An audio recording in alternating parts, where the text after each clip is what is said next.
This is Dr. Ratna Chaturvedi from the Department of Information Technology. The subject which I am taking is Artificial Intelligence, and in this we are learning about Lisp programming language, which comes under Unit 5. Within this, we will see today various kinds of loops supported by Lisp. So when we use loops, what is the requirement of using looping statements? So it is like this: whenever you want to repeat n number of statements till certain number of times, or you can say till the condition is true, you want to repeatedly do same task with different inputs, then you can go for looping statements. So we say that a loop statement allows us to execute a statement or a group of statement multiple number of times, and following is the general form of a loop statement in the most programming language, in which you can see that this is how the flow of information is coming, let's say, and in here we are checking the condition. In the case the condition is true, it will keep on repeating this conditional code with different inputs again and again till the condition doesn't becomes false. Once the condition becomes false, it will not enter into this conditional code and it will come out from the loop. So this is what is looping statement or iteration of some set of statements. So for this, what this list supports, Lisp is having so many number of various kinds of construct using which we can iterate certain number of set of statements for some number of times. First is loop. The loop construct is basically the simplest form of iteration provided by Lisp. In its simplest form, it allows us to execute some statements repeatedly until it finds a return statement. Second is loop for. The loop for construct allows you to implement a for loop like iteration, as most of the common programming language do. So it is similar to for loop. Do construct is also used for performing iteration only. Do times construct allows you to iterate the set of statements for fixed number of times, because here you are giving the number, how many number of times you want to iterate certain set of statements. Do list will contain a list of some certain number of elements, and it will iterate the statements till all those elements will not be going to encounter. So these are certain looping constructs which are supported by Lisp. One by one we will see the example of each and every along with their syntax.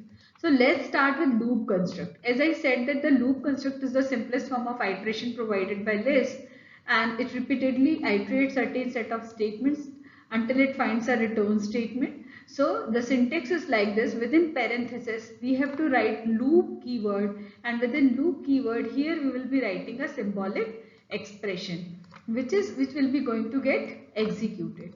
For example, if you look over here, what I have done, I have set the value of variable a as 10. After that I am starting the loop. This is a parent bracket of a loop ending over here.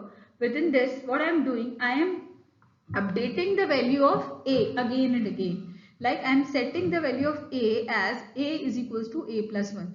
This statement means a is equals to a plus 1. So if we look at its prefix notation, it becomes plus a1 within parenthesis.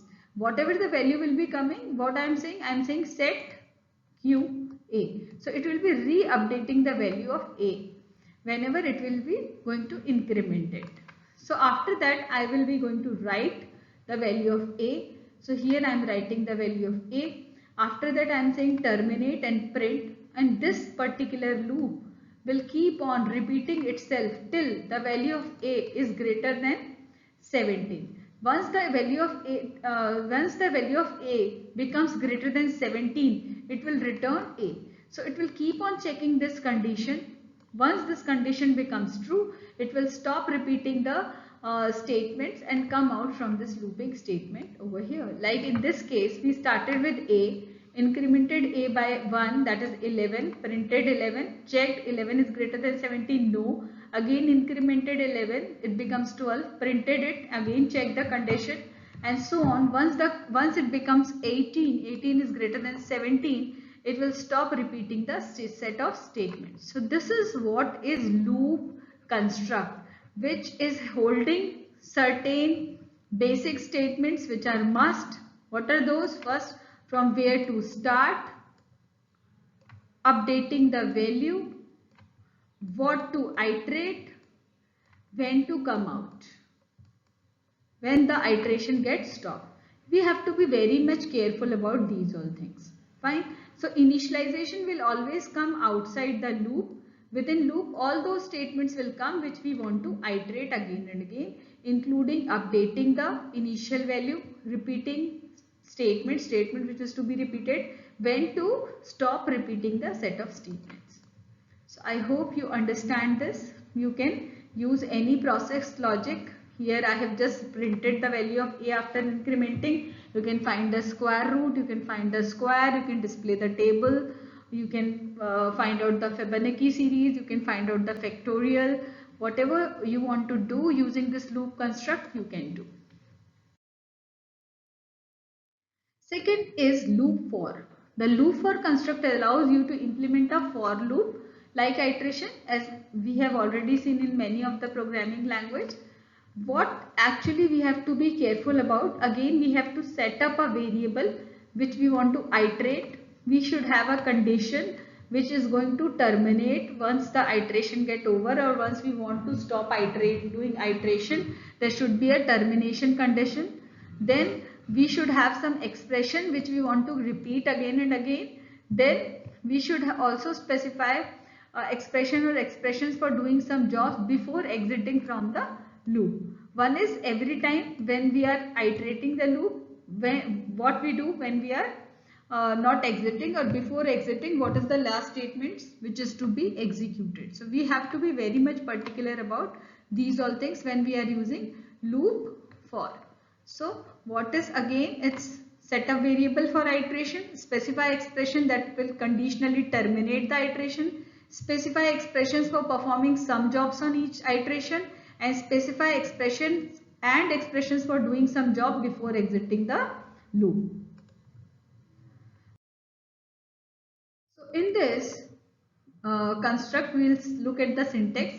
Syntax is loop for, then we will write the name of a variable. In here there will be a list of values which it will be going to consider while doing all the iterations.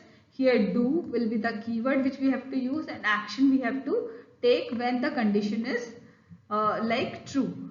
Till the condition is true, it will, or till the list is not being encountered the end, it will keep on taking this action again and again for each and every iteration.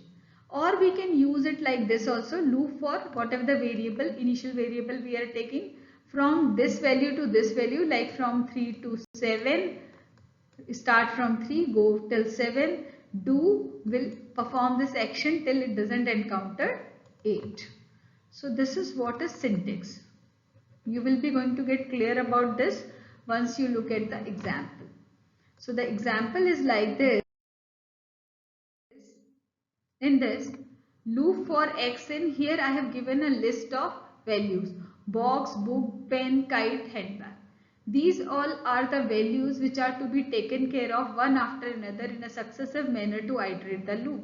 What to do with these all inputs which are coming in x from the list of items? We have to print it. What we are doing, what action we are taking? We are printing that the string is tilde s. S will be going to replace the value of x in of string data type, picking from this list. So you can see the string is box, then book, then pen, then kite, then handbag. Every time it will take successively one after another each and every value and going to print. And after printing one statement, it will be terminating, and printing means taking my cursor to the new line. So this is one of the example. Another example where we can give the value, start value and end value. So we have to start from 10, we have to go till 20. Every time we have to print a, this is the action we have to take. So it will start from 10, print 10, then automatically update the value, take another value, then another, keep on doing till 20. Once it becomes 21, it is not lying within this range, it will come out from the loop statement. So this is what is loop for. Now we see other looping statements, other constructs. iteration statements. Like here, this is loop for x from 1 to 20. What I am doing, I am using a predicate. Odd p is a predicate. It checks whether the value which is in x is odd or not. If it is odd, it will print. If it is not odd, it will not print. We can do this also. We can keep a check of a condition here also. So it is displaying all the odd values which are lying between 1 to 20. So there are so many number of ways to use the loop. These are only very few examples. As you have learned many languages, you can practice all the questions which you have done in C, C++ or Java in Lisp also, to just have a practice on all the loop construct. Now this is do construct. The do construct is also used for performing iteration using Lisp. It provides a structured form of iteration like do. Here this do is, we are going to end over here.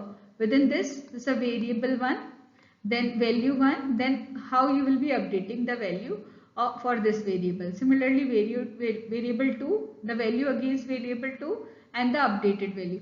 We can give n number of variables with the value and its updated value, and you can later on test the condition. If it is true, it will return this value, and this is the symbolic expression which you want to repeat. So what we say, that the initial value of each variable is evaluated and bound to a respective variable. Like value 1 is for variable 1, value 2 is for variable 2, value 3 is for variable 3. So the initial value of each variable is evaluated and bound to respective variable. The updated value in each clause corresponds to an optional update statement that specifies how the value of the variable will be updated with each iteration. After each iteration, the test will be going to get evaluated. If it returns non-nil value or true value, it will be going to return this value. And the last symbolic expression is optional. If you want to give some statement over here, you can give. It will be going to execute. Otherwise, it will, if the statement or symbolic expression is not over there, it will return the value and keep on iterating till the test condition is true, and taking the value from the variable after updating it each and every time. Like here, the value of x is 0 initially. It will be updating it every time by +2. The value of variable y is 20 initially. It will be updating every time by decrementing its value by 2. I'm checking when x is equals to y, I'll say x minus y. And every time when the test condition is not returning true, it is returning false. When if x is not equals to y, it will be going to print the value which is lying in x as well as value which is lying in y. This d is a decimal number which will be going to replace here, and this tilt percentage will be going to take your cursor to the new line. So this is why started from when x is 0, y is 20. When x is updated by 2, y is decremented by 2. When x is updated by 2, y is decremented by 2. When x is updated by 2, y is decremented by 2. When x is updated by 2, y is decremented by 2. Now when you do again update x, x becomes 10. And when you again decrement y, y also becomes 10. Both are equal, hence this condition becomes true and the iteration gets stopped. Now you will come out from this loop and you will not execute any further statements which are lying inside the loop. You can execute consequent statements if lying in a program. Otherwise, now because the conditions becomes true, you are out from the body of do construct and you are not repeating the statements furthermore. Now this is another construct, that is do time construct. Do time constructs allow looping from some fixed number of iteration. Do times counter, you will give a counter how many number of times you want to repeat. It's a limit, what result you want to display, and the body part which will be going to get executed or iterated again and again. So I am saying do times n 11. Till n is not equals to 11, it will keep on repeating. What it will be doing? It will be printing n and it will be printing n into n. It will be doing two things together. So here see n is equals to 0. The square of 0 is 0, 1, 1, 2, 4, 3, 9. Keep on doing till 10. Once n becomes 11, it will not repeat it further. It will come out from the loop. So this is do times. It will be repeating the statements for 10 number of times. In fact 11 number of times, starting from 0 till 11 till 10. Once it becomes 11, it will come out from the do times construct. Now see, this is a do list construct. In this we give the list of items. So do list we have to write, then variable name, then list form and its optional result form. Then we can have a declaration also if we require. Otherwise we can have statements or tag, whatever you want to display. As over here we have started with do list. Variable name is n. This is a list, complete list from 1 to 9. I have given a different items in the list. What I want to do, till this list doesn't get completed and keep on fetching each and every element till last element, it will going to print number colon its value and square colon its value. This d will be going to get replaced by n, and this square colon till d will be going to get replaced by multiplication of n twice. So it's a prefix notation. N into n can be written in Lisp as multiplication n within bracket. So it will display the square. So this is how we do. And in this is the reason we are getting 1 square of 1 is 1, 2 square of 2 is 4 and so on till 9. Because the number of items which are there in the list are starting from 1 goes till 9. This is all about the various type of loop constructs available in Lisp. In next class we will see few more concepts of Lisp. Have a nice day. Thank you.